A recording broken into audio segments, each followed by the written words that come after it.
আমরা দীর্ঘ 17 বছর এই ব্রিটিশ সরকার স্বৈরাচার সরকার রাতের ঘুম কাটার সরকারের বিরুদ্ধে আমরা দীর্ঘ 17 বছর আপনাদেরকে সাথে নিয়ে আন্দোলন করে গত 5ই আগস্ট আমরা বাংলাদেশকে ছাত্র জনতার মাধ্যমে তাদের রক্তের বিনিময়ে শহীদের বিনিময়ে তাদের আত্মত্যাগের বিনিময়ে আমরা বাংলাদেশে একটি স্বাধীনতা পেয়েছি। তাই আজকে আমরা এই লাঞ্চুরির মাটিতে দীর্ঘ 17 বছর ধরে আমরা প্রোগ্রাম করতে পারি না। আজকে স্বাধীনতা হওয়ার পরে আমরা এই লাঞ্চুরির মাটিতে আজকে আমরা একটি জনসভা করতে পেরেছি।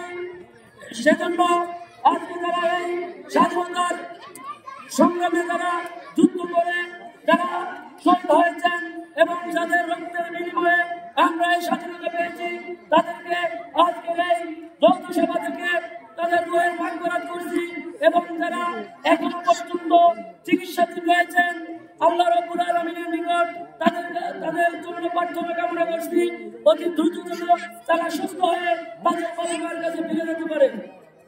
প্রিয় নেতৃবৃন্দ, বক্তব্য দীর্ঘায়িত করব না, সিনিয়র নেতৃবৃন্দ বক্তব্য দেবেন। আমি শুধু আপনাদেরকে একটি কথা জিজ্ঞেস করবো, আপনারা কি বিগত 15 বছর এই লাঞ্চুরি কেন্দ্রে গিয়ে ভোট দিতে পেরেছেন কিনা? একটু দুই হাত তুলে দেখেন, ভোট দিতে পেরেছেন? আজকে বাংলাদেশ স্বাধীন হয়েছে। বাংলাদেশে আগামী যে সংসদ নির্বাচন হবে সেই সংসদ নির্বাচনে আমরা অতীতে দেখেছি এই লাঞ্চুরির মাটি বিএনপির ঘাঁটি প্রত্যেকটি নির্বাচনে আমরা ধানের শীষকে বিজয়ী করতে দেখেছি। এখান থেকে আব্দুল সালাম তালুকদার এবং আব্দুল মিজির নেতৃত্বে এবং আপনারা সবাই সহযোগিতা করে এই লাঞ্চুরিতে ধানের শীষের পক্ষে নির্বাচন করে আপনারা বিপুল ভোট আমাদের উপজেলাতে দিয়েছেন।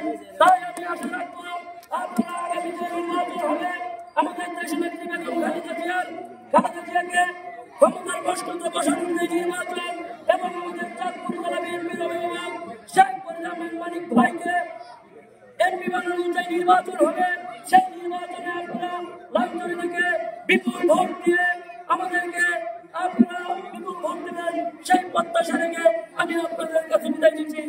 ধন্যবাদ সবাইকে। আসসালামু আলাইকুম।